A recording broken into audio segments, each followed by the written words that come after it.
Doctor Yunus কত খারাপ লোক একবার ভেবে দেখেন। কীভাবে ভাববো, কীভাবে বুঝবো যে ডক্টর ইউনূস খারাপ লোক?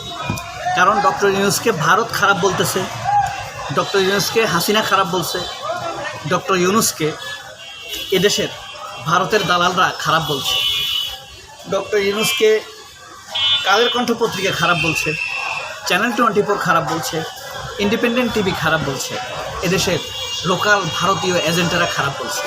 কারণ ডক্টর ইউনূস ধরেন এই দেশের জন্য কিছু করতে পারে নাই ইচ্ছা থাকা সত্ত্বেও, কিন্তু এদেশের স্টেক হোল্ডারদের চরিত্র উন্মোচন করে দিয়েছে। ওয়াকারের যেমন প্যান্ট খুলে দিয়েছে, তেমনি সালমান এফ রহমানদের প্যান্ট খুলে দিয়েছে, তেমনি চরিত্র ওপেন করে দিয়েছে বসুন্ধরা, চ্যানেল 24-এর মালিক একে আজাদ, সবার চরিত্রকে খুলে দিয়েছে। আমরা বুঝতে পেরেছি কে কোন চরিত্রের মানুষ।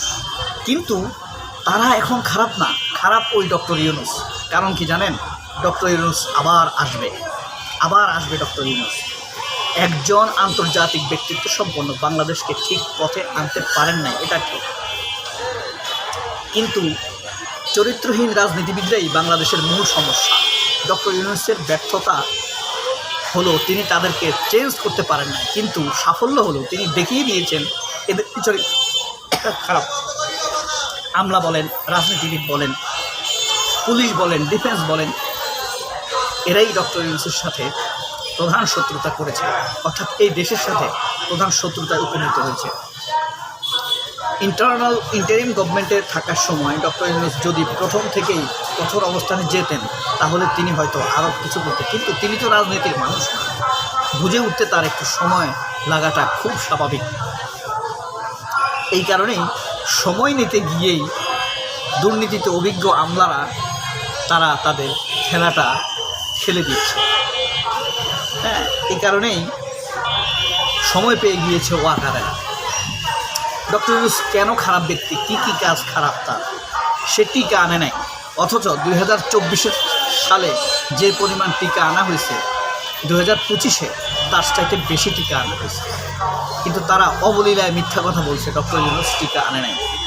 ইউনূস সংস্কারমূলক উদ্যোগ মূলত রাষ্ট্রীয় নীতি, লুটপাট, সুবিধাভোগী, টিকা, স্বাস্থ্য, প্রশাসন, ডিফেন্স সব কিছুকে চ্যালেঞ্জ করেছেন। সবচেয়ে বেশি চ্যালেঞ্জ করেছেন তিনি ভারতকে। বাংলাদেশ সত্যিকার অর্থে স্বাধীন হয়েছে কবে?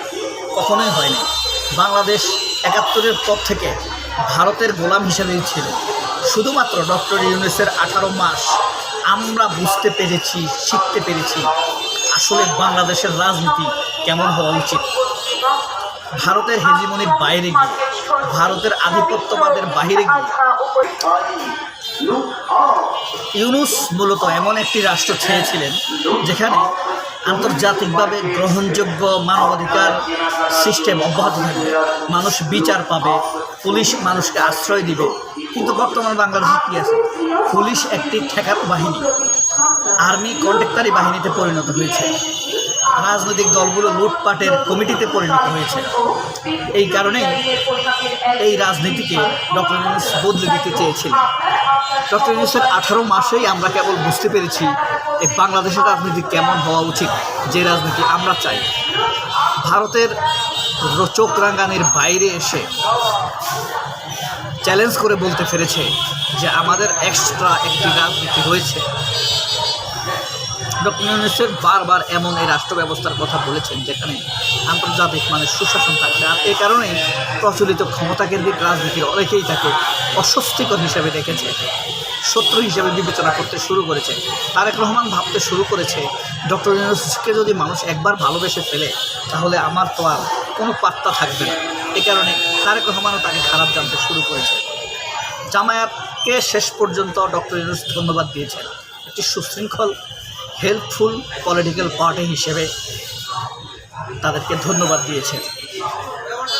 ওরাই ঘুরে ফিরে ক্ষমতার চেয়ারে ছিল, কিন্তু এখন যদি প্রান্তিক মানুষ একবার বুঝে ফেলে যে ইউনূসের শাসনটি ভালো, আরামদায়ক, নির্ভীক, ভয়হীন, নিরাপদ, উন্মুক্ত, মন খুলে কথা বলার মতো একটা সরকার, তাহলে একবার যদি তার প্রতি ঝুঁকে যায় তাহলে অন্য রাজনীতিবিদদের আর কোনোরকম গ্রহণযোগ্যতা তৈরি হবে না। এই ইউনূসের খারাপ দিক হলো এগুলোই।